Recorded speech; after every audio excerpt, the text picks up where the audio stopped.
The emergency transmission crackled through every speaker in the council chamber, cutting off Ambassador Relan mid-sentence. He froze at his podium, three of his four eyes widening as the desperate voice filled the ornate hall where representatives from dozens of worlds conducted their daily business. This is Outpost Tertius 9, requesting immediate assistance. We are under attack. Repeat, we are under attack by Krevath forces. They have breached our main habitat. 40,000 civilians are trapped inside. Please, anyone who can hear this, we need. Static replaced the voice. Then screams. Then nothing. Ryland's hands trembled as he gripped the podium. Around him, the other ambassadors erupted into panicked chatter. The Vothian diplomat had served the council for 30 years, and in all that time he had never heard such raw terror in a distress call. The Krevath Dominion was supposed to be contained, their expansion halted by treaties signed decades ago. This attack broke every agreement in the Galactic Charter. Order, Ryland called out, his translator implant projecting his words in 17 languages simultaneously. We must respond immediately. How many peacekeeping vessels can we deploy? The military advisor, a tall Quelix named Vorn, pulled up holographic displays that floated above the chamber floor. His expression was grim as he studied the data. Our nearest patrol is 6 days away at maximum speed. The next closest force would take 11 days to reach Tertius 9. 6 days? Ryland felt his stomach's turn. The colonists don't have 6 days. Did you hear that transmission? The Krevath are inside the habitat right now. Pela, a young communications officer, rushed into the chamber. Her species rarely spoke in council sessions, preferring to work behind the scenes, but her voice carried urgency that cut through the noise. Ambassador Relan, we've received a second transmission from the Krevath commander. He's demanding the council surrender mining rights to the entire Outer Rim. If we refuse, he will execute 100 hostages every solar day until we comply. The chamber fell silent. 100 lives. Every single day. The math was brutal and simple. How long before the first executions? Rylan asked, though he already feared the answer. 20 hours, Pela said quietly. The other ambassadors began shouting again, some demanding immediate military action, others insisting on negotiations. A few suggested abandoning the colony entirely, arguing that the Outer Rim wasn't worth a war with the Krevath. Rylan listened to them all and felt a deep shame at how quickly some were willing to sacrifice innocent lives for political convenience. He thought of the colonists on Tertius 9, miners and their families, teachers, children, artists, scientists, 40,000 people who had done nothing wrong except live on a world the Krevath wanted to claim. They deserved better than this endless debate while their time ran out. Pela appeared at his side again, speaking softly so only he could hear. Ambassador, there might be another option. It's unconventional, but tell me, Ryland said immediately. The humans. Their territory is only 30 hours from Tertius 9 at standard jump speed. We could send them the distress call. Ryland felt all four of his eyes widen. The humans, Earth. The species everyone in the galaxy whispered about in frightened tones. They came from a Class 12 Deathworld, a planet so hostile that simply surviving childhood there required capabilities most species couldn't imagine. The Council had only made contact with Earth 2 years ago, and the stories that filtered back were disturbing. Humans could function on broken bones. They could run for hours without stopping. They healed from injuries that would kill any civilized species. Their planet tried to murder them constantly with diseases, predators, weather, and toxic plants, yet they thrived anyway. The humans, Rylan repeated slowly. Pela, every species in this chamber is terrified of them. Do you understand what you're suggesting? I understand that 40,000 people will die if we don't do something, Pela said firmly. The humans have ships. They have soldiers. And from everything I've read about them, they have something else too. They have rules about protecting the weak. They call it honor. Rylan looked around the chamber at his fellow ambassadors, still arguing about protocols and procedures while innocent lives ticked away. Then he looked at the holographic display showing Tertius 9, a small frozen world on the edge of known space where children were huddled in fear, waiting for salvation that might never come. He made his decision. Send the distress call to Earth, Rylan said. Full priority. Include all tactical data we have on the Krevath forces and the colony layout. Make it clear this is a humanitarian crisis requiring immediate response. Pela nodded and rushed back to her station.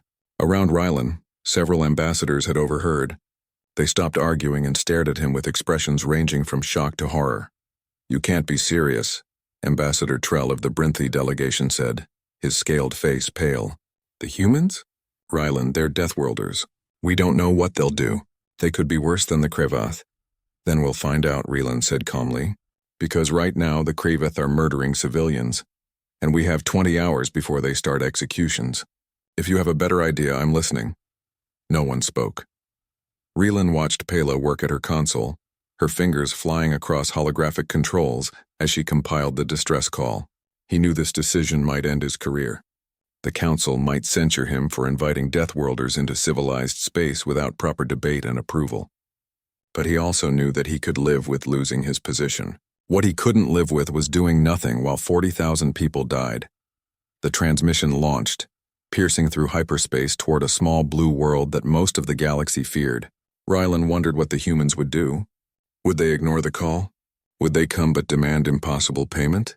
Would they arrive and prove every terrible rumor true? He didn't know. But he knew one thing with absolute certainty. The Krevath had made a terrible mistake by giving the galaxy a reason to summon the Deathworlders. Now everyone would see what humans were really made of. Admiral Okoye's tablet chimed 3 times in rapid succession, the pattern reserved for absolute emergencies. She sat up in bed, her mind already shifting from sleep to full alertness in the span of a heartbeat. 23 years in the military had trained her body to respond before her conscious thoughts caught up. The message header made her breath catch. Galactic Council Priority 1 distress call. She read through it twice, absorbing every detail. 40,000 civilians, Krevath raiders, 20 hours until executions began, a request for immediate Earth intervention. She was already pulling on her uniform when her second-in-command called. "Admiral, you've seen it?" "I have," Okoye said, her voice steady despite the adrenaline flooding her system. "Get Captain Lewis and her rapid response team to headquarters immediately. I want a full briefing ready in 30 minutes. And someone wake up the Secretary General. He needs to authorize this before we move." "Actually, ma'am," her second said carefully, "according to the new protocols established last month, you have authority to deploy forces in response to humanitarian emergencies without waiting for political approval. The Secretary General can be notified, but you don't need his permission." Okoye paused, remembering the heated debates in Geneva when Earth's representatives argued for that exact provision. Other species spent days debating while people died. Humans had insisted on the ability to act immediately when lives were at stake. She had argued for those protocols herself, never quite believing she would need to use them so soon. "Then we're going," she said. "Get everyone moving. I want the Valiant ready to launch within 3 hours." 2 hours and 40 minutes later, Okoye stood in the operations center watching her response team assemble. The destroyer Valiant and its 2 support frigates were being loaded with supplies and personnel at a speed that would have seemed impossible to most galactic species. Humans moved with practiced efficiency, each person knowing exactly what needed to happen and how quickly it needed to happen.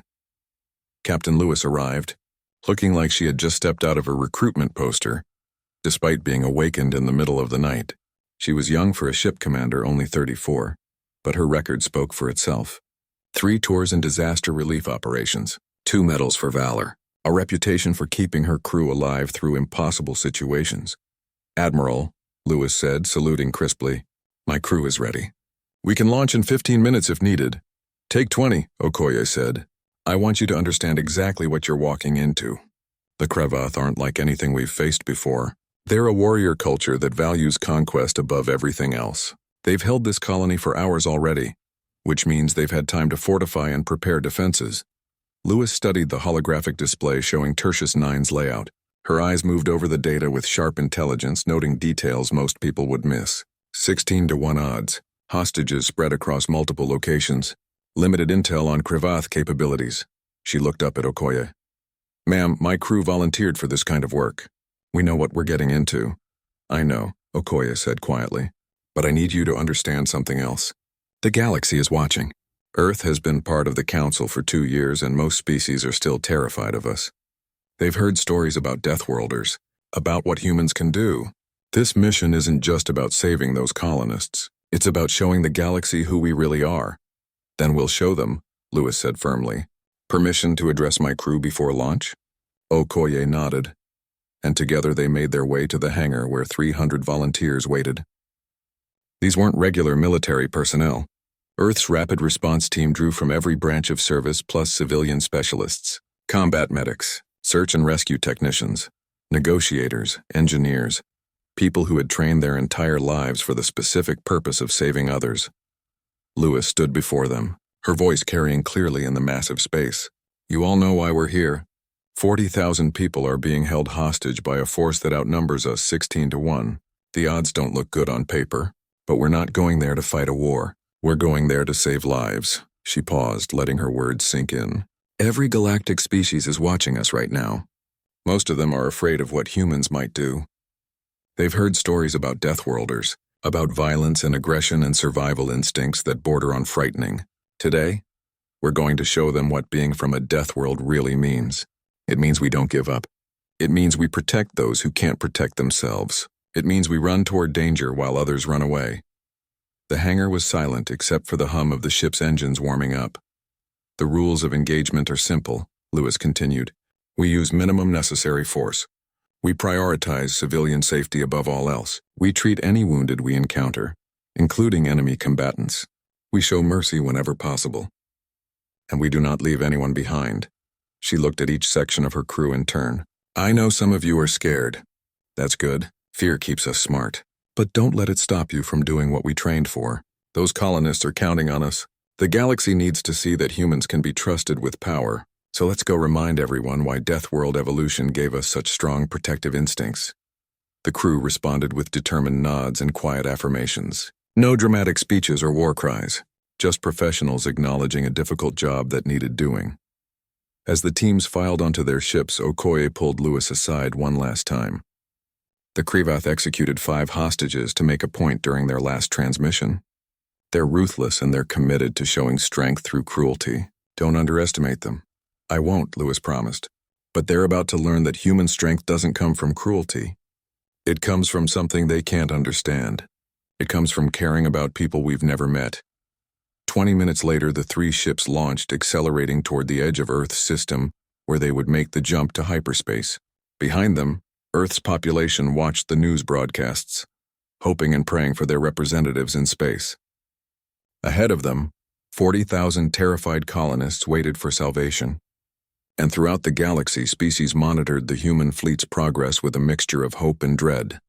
The Deathworlders were coming. Now everyone would see what that really meant. Krivath Commander Bruthar watched the tactical display with satisfaction, as 3 small ships dropped out of hyperspace at the edge of the system. His warriors had spent the last 18 hours fortifying the colony, turning every entrance into a kill zone and positioning hostages at strategic points throughout the facility. Let the Council send whoever they wanted. His forces numbered 5,000 strong, all experienced raiders who had conquered dozens of worlds. Commander, his second officer reported, the vessels are broadcasting identification codes. They're from Earth. Bruthar's 4 mandibles clicked together in what his species considered laughter. Earth, the Council sent Deathworlders? He leaned back in his command chair, genuinely amused. I've heard the stories. Supposedly these humans are terrifying. Let's see if they live up to their reputation. The communications console chimed. One of his warriors looked up nervously.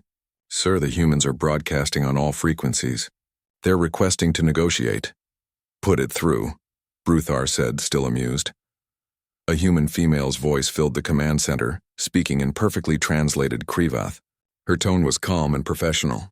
This is Captain Lewis of the Earth Defense Ship Valiant. We have received a distress call regarding hostages on Tertius 9. We request immediate cessation of hostilities and the safe release of all civilians. We are prepared to provide medical assistance and facilitate peaceful resolution of this situation. Bruthar's mandibles clicked louder. Medical assistance. Peaceful resolution. These soft words from supposed Deathworlders. Record my response, he told his communications officer. Then he switched to one of the holding areas where a group of colonists huddled together in terror. Humans, Bruthar said into the camera, making sure his words would carry to their ships. You want to negotiate? Here is my negotiation. He gestured to his guards. They grabbed 5 colonists at random, dragged them to the center of the room in full view of the camera, and executed them with brutal efficiency. The other hostages screamed. Some tried to run. Bruthar's warriors forced them back into position. "That is what happens when someone wastes my time," Bruthar said to the camera. "You have one option. Leave this system immediately or I will execute 100 more. You have 5 minutes to comply."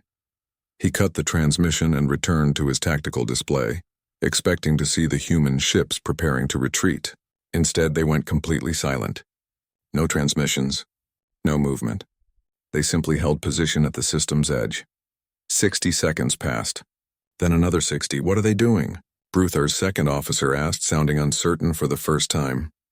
"Probably debating among themselves," Bruthar said dismissively. "Soft species always hesitate when they see real violence. They'll leave." But the human ships didn't leave. At exactly 60 seconds after his transmission ended, Captain Lewis's voice returned. The calm professionalism was gone. Her voice was cold now, so cold it made several of Bruthar's warriors shift uncomfortably. "Commander Bruthar, you have just made the worst decision of your life. I gave you an opportunity for peaceful resolution. You chose to murder innocent people instead. So now I'm giving you one final chance. Surrender immediately and you will be treated according to the rules of war. Refuse, and you will learn exactly why the galaxy fears Deathworlders." Bruthar laughed again, but this time it sounded forced even to his own ears. Something in that human's voice had triggered instincts he didn't want to acknowledge. Big words from someone who is outnumbered 5,000 to 300. "I have fortified positions. I have hostages at every strategic location. What exactly do you think you can do?" The human didn't respond. The transmission simply ended. "Sir," his tactical officer called out urgently. "The human ships are launching something." Small craft. Dozens of them. Bruthar pulled up the visual feed. Small pods were streaking toward the planet's frozen surface, glowing with atmospheric entry heat. Drop pods. The humans were actually going to try a direct assault. "Activate all defense systems. Position warriors at every entrance. When those pods land, kill everything that comes out."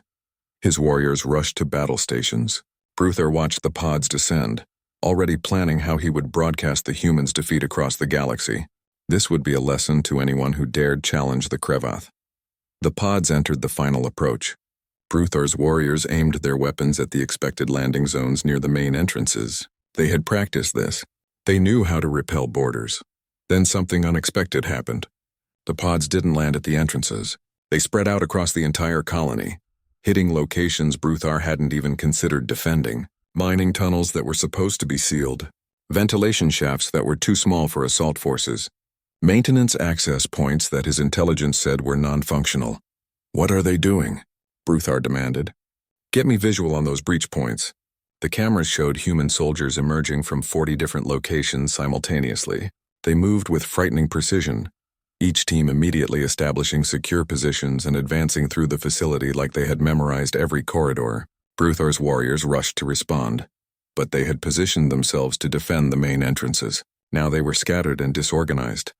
"All units converge on the human positions," Bruthar ordered. "Crush them before they can establish a foothold." But the humans weren't establishing footholds. They were moving, fast. Bruthar watched in growing disbelief as human teams swept through sections of the colony with terrifying efficiency. They used weapons that fired stunning rounds instead of lethal ammunition, dropping his warriors without killing them. They moved through his carefully planned kill zones like the defenses didn't exist, using tactics he had never seen before.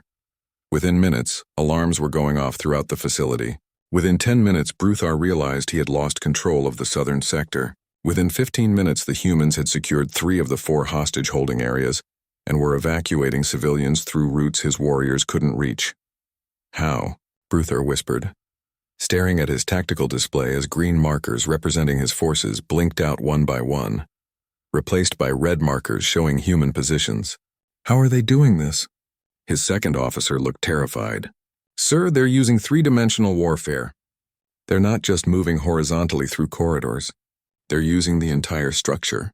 Vertical assaults, simultaneous multi-vector advances, small unit tactics coordinated at a level I've never seen. Sir, these aren't regular soldiers. These are specialists." Bruthar felt something he hadn't experienced in decades. Fear. Real fear. "Fall back to the command center. Bring the remaining hostages here. We make our stand where they have to come to us." As his warriors retreated, Bruthar understood with sudden clarity why the galaxy feared Deathworlders. It wasn't because humans were savage or brutal. It was because they were effective. Terrifyingly, impossibly effective. They had studied warfare not as a way to prove strength, but as a science to be perfected. And now that science was being applied against him with devastating precision, he had called down the Deathworlders. Now he was about to learn what that really meant.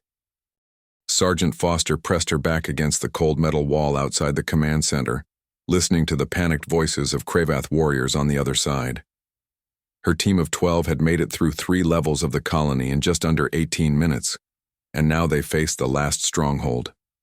200 hostages were inside with approximately 50 armed raiders, all backed into a corner with nothing left to lose.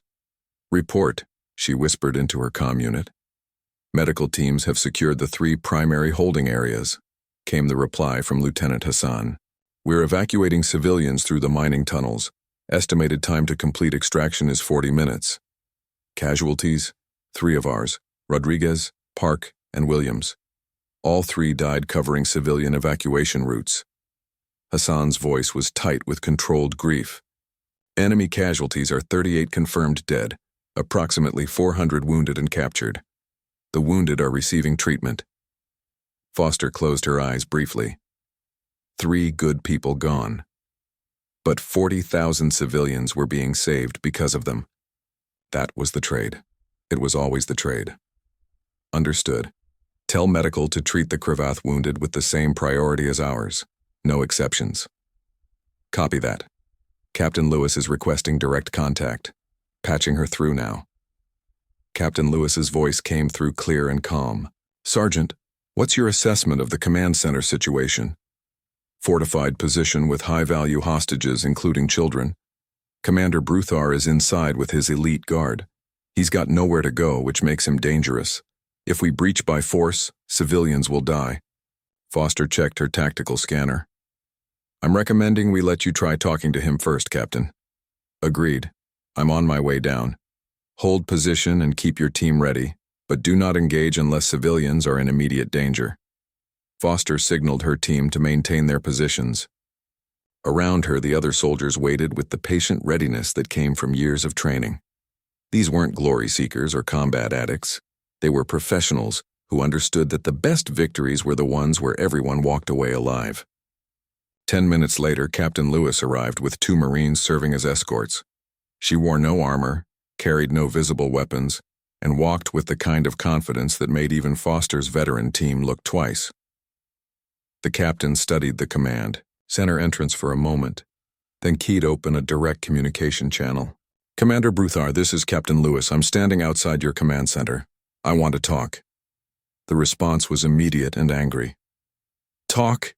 You slaughtered my warriors. You destroyed my forces in less than 20 minutes. "I disabled your warriors," Lewis corrected calmly. "Check your casualty reports. We used non-lethal rounds wherever possible. Your wounded are receiving medical treatment right now, the same treatment we're giving to the civilians you hurt. If I wanted you dead, Commander, you would be dead." There was a long silence. Then Bruthar's voice returned, quieter now. "What do you want?" "I want those hostages released. I want you and your remaining warriors to surrender. And I want to end this without anyone else dying." Lewis paused. "I'm offering you something most people in your position never get. A choice. A choice to become your prisoner," Bruthar spat. "A choice to be treated with dignity and respect according to the rules of war," Lewis said firmly. "Your warriors will receive medical care. You'll be held humanely until the council decides your fate.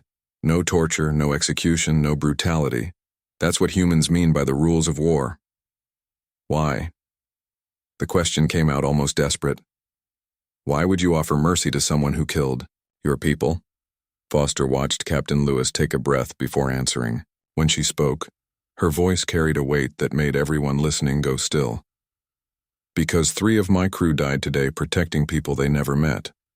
They died because they believed that every life has value, even the lives of strangers from species we barely know. That's what humans are, Commander. We're not monsters. We're not savage killers who enjoy violence. We're people who evolved on a world that tried to murder us every single day, and we survived by protecting each other. by caring for our wounded, by refusing to leave anyone behind. Lewis moved closer to the door. You want to know why we showed mercy to your wounded warriors? Because that's who we are. You want to know why I'm offering you a peaceful surrender? Because killing you doesn't save those hostages. It just creates more death. And I've seen enough death today. Foster could hear movement inside the command center, whispered conversations in Krevath, arguments by the sound of it. I'm going to do something now, Lewis said. My security team is going to object, but I'm doing it anyway.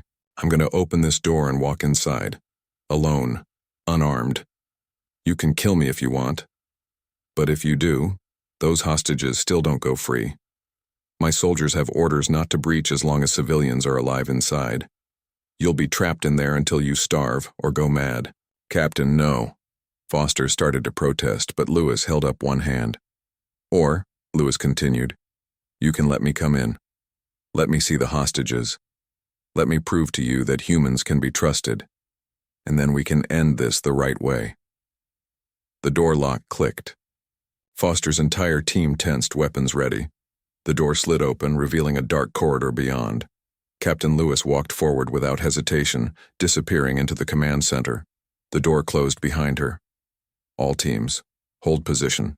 Foster ordered, her voice steady despite the fear churning in her gut. The captain knows what she's doing. Inside the command center, Lewis found herself facing 50 armed Krevath warriors and 200 terrified hostages. Commander Bruthar stood in the center, his weapon pointed directly at her chest.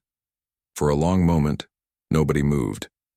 Then a small figure broke free from the hostage group. A young Vothine child, no more than 5 years old by human standards, ran straight toward Lewis. The Krevath warriors tensed, but Bruthar held up one hand, stopping them. The child crashed into Lewis's legs, wrapping small arms around her in a desperate hug. Lewis looked down at the child, then at Bruthar, then at the terrified hostages. She slowly knelt down, putting herself at eye level with the little one. It's okay, she said softly. You're safe now. I promise. The child looked up at her with large, frightened eyes. Are you going to save us? Yes, Lewis said simply. That's what humans do. Bruthar watched this exchange, his weapon still aimed at the captain who had invaded his command center without armor or weapons. He looked at his remaining warriors, most of whom were injured. He looked at the hostages, many of them children. He looked at the human captain kneeling on the floor, making promises to a frightened child while surrounded by enemies. And slowly, very slowly, he lowered his weapon. I don't understand you, Bruthar said quietly. I don't understand any of this. Lewis stood up, still keeping one hand on the child's shoulder. You don't have to understand. You just have to make a choice. Are you going to be remembered as the commander who murdered innocents? Or the one who chose mercy when it mattered most? The command center was silent except for the quiet crying of frightened civilians. Then one by one the Krevath warriors began lowering their weapons. Ambassador Relan stood in the council observation gallery watching live feeds from Tertius 9, his heart's pounding with an emotion he couldn't quite name. 24 hours ago, he had made the most controversial decision of his career by summoning the Deathworlders. Now the entire galaxy was watching the result of that choice play out in real time. The feeds showed human medics moving through the colony's medical bays, treating wounded Krevath warriors with the same care they showed injured civilians. They showed Captain Lewis walking out of the command center surrounded by surrendered raiders, the young Vothine child still holding her hand. They showed Sergeant Foster's team carrying elderly colonists through frozen tunnels to waiting evacuation shuttles. Impossible, Ambassador Trell whispered beside him. The humans actually did it. They saved everyone. Not everyone, Pela said quietly from her station. She pulled up the casualty report. 3 human deaths. Rodriguez, Park, and Williams. All 3 died covering civilian evacuation routes. 38 Krevath killed in combat. 46 colonists died before the humans arrived. The numbers felt both terrible and miraculous at the same time. 49 total deaths, most of which happened before Earth's forces even arrived. 0 civilian casualties during the actual rescue operation. Nearly 5,000 Kriveth warriors captured and receiving medical treatment. 40,000 civilians saved in under an hour of coordinated action. The council chamber began to fill as representatives from across the galaxy arrived for the emergency session. Rillen could feel the tension in the air thick enough to taste. Every species had watched the rescue. Every species had opinions. And now the council had to decide what this meant for the future. Secretary General Osei of Earth attended via holographic projection, her expression carefully neutral. Beside her, Admiral Okoye stood in her military uniform, and Captain Lewis joined them directly from Tertius 9, still wearing the tactical gear she had worn into the command center. The session began with 3 hours of testimony. Rescued colonists spoke about their experiences. Sim, the young Vothian child, gave a short statement about how the human captain had promised to save him and kept that promise. His mother spoke about Sergeant Foster carrying them both through smoke-filled corridors while explosions echoed around them. An elderly Quelix merchant described how Captain Lewis had negotiated with Bruthar to get him his medication during the standoff, even though her own people were dying outside. A Brinthi doctor talked about watching human medics save the life of a Kravath warrior who had just shot one of their comrades, showing no hesitation or anger, just professional focus. Then came the testimony nobody expected. Dreth, a captured Kravath warrior, asked to speak. The council granted permission with obvious reluctance. Dreth stood before the assembled representatives, his wounds bandaged by human medical staff. He spoke in halting, translated phrases. I killed a human today, a woman named Park. I shot her as she was helping civilians evacuate. She died protecting people I was holding hostage. The chamber was absolutely silent. After I was wounded in combat, a human medic found me. She saw my weapon, the same weapon I used to kill her friend. She knew what I had done, and she saved my life anyway. Dreth's voice broke slightly. She worked on me for 20 minutes. She used her own medical supplies. She talked to me the whole time, telling me I was going to be okay. Before I lost consciousness, I asked her why. Why save someone who killed her people? He paused, struggling with the memory. She said that her friend Park died protecting others because that's what humans do. And if Park could die for strangers, the least she could do was save an enemy's life to honor that sacrifice. She said humans believe every life has value, even mine. The chamber remained silent as Dreth finished. I served the Kravath Dominion for 20 years. I conquered 7 worlds. I was taught that strength means domination, that mercy is weakness, that compassion is for lesser species. But today I learned that I understood nothing about strength. Real strength is choosing mercy when you could choose violence. Real strength is protecting those weaker than you. Real strength is caring about life even when it would be easier to take it. Several representatives were visibly emotional. Others looked thoughtful. A few appeared deeply uncomfortable with this fundamental challenge to how they understood power and survival. The debate that followed stretched for 6 hours. Some species argued that humans were too dangerous to operate freely. They pointed to the speed and efficiency with which human forces had dismantled a Kravath position. They worried about what would happen if those capabilities were turned against the council itself. Others argued that the rescue proved humans could be trusted with power. They emphasized the restraint shown, the mercy given, the medical care provided even to enemies. They noted that humans had asked permission before deploying and had followed every rule of engagement they had agreed to. Ambassador Rylan finally took the floor. This council faces a simple question. Are we going to judge humans by what they could do, or by what they chose to do? Yes, they could have killed everyone on that colony. They could have used overwhelming force and brutal tactics. But they didn't. They chose the harder path. They chose to save lives, even at the cost of their own. He gestured to the live feed still showing human medics working in the colony's medical bays. 3 humans died today for a cause that wasn't theirs. For people they never met. For species they barely know. That's not the action of monsters or savages. That's the action of heroes. The vote was called. The measure had 3 parts. First, would humans be granted full military cooperation status within the council? Second, would they be given authority to respond to emergency distress calls without waiting for council approval? Third, would Earth be recognized as an official protector species with the right to intervene in humanitarian crises?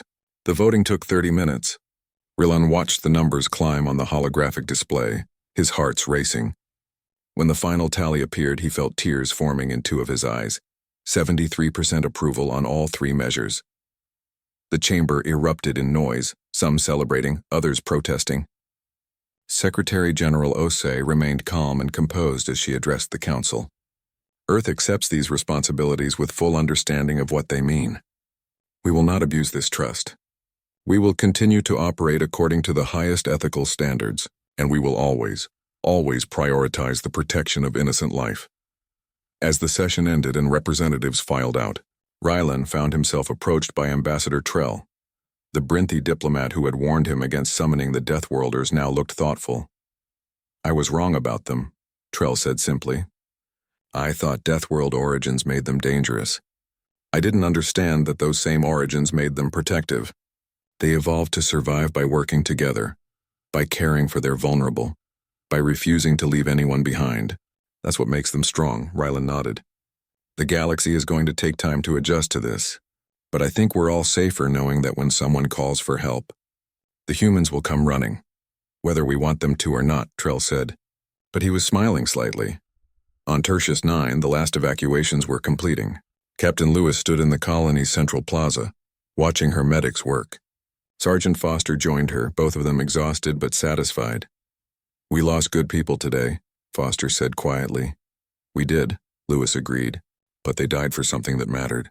They died proving that humans can be trusted with power, that we'll use it to protect, not to conquer." Above them, galactic news feeds broadcast images of the rescue across thousands of worlds. The galaxy watched and learned. Humans were terrifying, yes, but not in the way anyone had expected. They were terrifying because they cared, because they protected, because they would cross the galaxy to save strangers and show mercy to enemies. The Deathworlders had answered the call, and the galaxy would never be the same. 6 months had passed since Tertius 9, and the galaxy was still adjusting to its new reality. Sim pressed his small face against the viewport window, watching Earth grow larger as the diplomatic shuttle descended through the atmosphere. His mother stood beside him, one hand resting protectively on his shoulder. "Is that where the humans live?" Sim asked, his voice full of wonder. "That's their home," his mother confirmed. The death world everyone was afraid of. Sim had heard the stories about Earth, a planet with active volcanoes and earthquakes, weather patterns that could kill within minutes, predators that hunted in packs, diseases that evolved faster than most species could adapt, an atmosphere composition that would poison half the council species. Yet somehow humans had not only survived but thrived, building a civilization that spanned their entire world. The shuttle landed at a facility outside a city called Geneva. When the doors opened, Sim immediately noticed the gravity. Earth's pull was stronger than his homeworld, making each step feel heavier. The air tasted different too, richer somehow with strange scents he didn't recognize. This was what a Class 12 Deathworld felt like to a civilized species. Captain Lewis was waiting for them at the landing platform. She wore civilian clothes now. No longer the tactical gear from their first meeting, but Sim recognized her immediately. He broke free from his mother's hand and ran to her. "Captain Lewis," he called out. She knelt down to his level, smiling warmly. "Hello, Sim. Welcome to Earth. Are you ready to see where humans come from?" Over the next few days, Lewis showed them around. They visited schools where human children learned everything from mathematics to emergency first aid. They toured medical facilities where doctors trained to operate under impossible conditions. They saw rescue teams practicing evacuations and disaster response drills. Everywhere they went, Sim noticed the same pattern. Humans preparing to protect, to help, to save. "Why do you practice so much?" Sim asked as they watched a training exercise where humans rescued people from a simulated building collapse. Lewis considered her answer carefully, because on Earth disaster can strike any moment. Earthquakes, storms, floods. Our ancestors learned that survival meant being ready to help each other. That instinct never left us. We still train like our lives depend on saving others because for thousands of years they did. The visit made galactic news. Images of a Vothian child playing with human children in a park went viral across the networks. Video of Sim's mother giving a speech at the United Nations about human compassion reached billions of viewers. The galaxy watched and began to understand. Elsewhere, other changes were taking place. The Krevath Dominion's ruling council met in emergency session for the 15th time since Tertius 9. The debate had been raging for months. Some demanded retaliation against the humans who had humiliated their forces. Others argued for a completely different approach. Elder Croth, the oldest member of the council, finally stood to speak. His words carried the weight of decades of experience. We have a choice. We can seek revenge against the humans and likely be destroyed by a species that defeated 5,000 of our warriors, with 300 of theirs. Or we can learn from what happened. Learn what? A younger council member demanded. That we are weak? Learn that there are different kinds of strength, Croth said firmly. The humans showed us something we never understood. They showed us that true power comes not from how many you can kill, but from how many you can save. Commander Bruthar's official report describes watching humans save the lives of warriors who had killed their comrades. That's not weakness. That's a strength we never developed. The debate continued for hours, but eventually a decision emerged. The Krivath Dominion sent an unprecedented request to Earth. They wanted to learn, not battle tactics or weapons technology, but the principles behind human rescue operations. They wanted to understand how humans valued life so completely. Admiral Okoye received the request with surprise and cautious optimism. After consulting with the Secretary General, Earth agreed. 3 months later, the first group of Krivath warriors arrived on Earth for training. Not training in conquest, but training in protection. They learned search and rescue, emergency medicine, disaster response, crisis negotiation. The transformation was slow but real. Krivath warriors who had spent their lives taking began learning how to give. Some struggled with the change. Others embraced it with surprising enthusiasm. Dreth, the warrior who had testified before the council, became one of the program's most dedicated students. Meanwhile, across the galaxy, other species began requesting human assistance with their own crisis response capabilities. The humans never said no. They shared their knowledge freely, training thousands of volunteers from dozens of worlds. Earth's reputation shifted from fearsome deathworlders to reliable protectors. Then came the test. A distress call from the border colony of Reston 4. A natural disaster, a massive seismic event that had collapsed half the colony's infrastructure. Thousands trapped, limited time to rescue them before the damaged life support. Systems failed completely. The Council's emergency response center received the call and immediately contacted Earth, but before the human ships could launch, something unexpected happened. 4 other species volunteered their vessels. They had been training with human teams for months. They were ready to help. The rescue operation that followed became a model for the future. Human coordinators worked alongside Brinthi engineers, Quellex medical teams, and Vothine search specialists. Even 3 Krivath warriors who had completed their training participated, using their natural strength to move debris while human medics treated the injured. The operation saved 94% of the colony's population. 0 rescuer casualties. Perfect coordination between species that 6 months earlier wouldn't have trusted each other in the same system. Back on Earth, Captain Lewis watched the news coverage with Sim and his mother. The young Vothine had extended his visit, fascinated by the planet and its people. Everyone is working together, Sim observed. Just like you said they would. That's what the galaxy needed, Lewis said. Not to fear humans, but to understand that the same instincts that made us survive our death world can help everyone survive the dangers of space. We're stronger together. Sim looked up at her with his large eyes. When I grow up, I want to help people like you do. Is that okay? Lewis smiled and put her hand on his shoulder. That's more than okay. That's exactly what the galaxy needs. People who choose to protect instead of conquer. People who run toward danger to help others. The universe is a big, scary place, but it gets a little less scary every time someone makes that choice. On Tertius 9, a memorial stood in the central plaza that had been rebuilt in the months since the rescue. It showed a human hand reaching down to lift up a Vothine child, with an inscription in 12 languages surrounding the sculpture. The words were simple but powerful. The strongest among us are those who protect the weakest. This is the way of the Deathworlders. People from across the galaxy visited that memorial. They took pictures. They shared the message. And slowly, the definition of what it meant to be strong began to change. The Deathworlders had taught the galaxy a lesson more valuable than any military victory.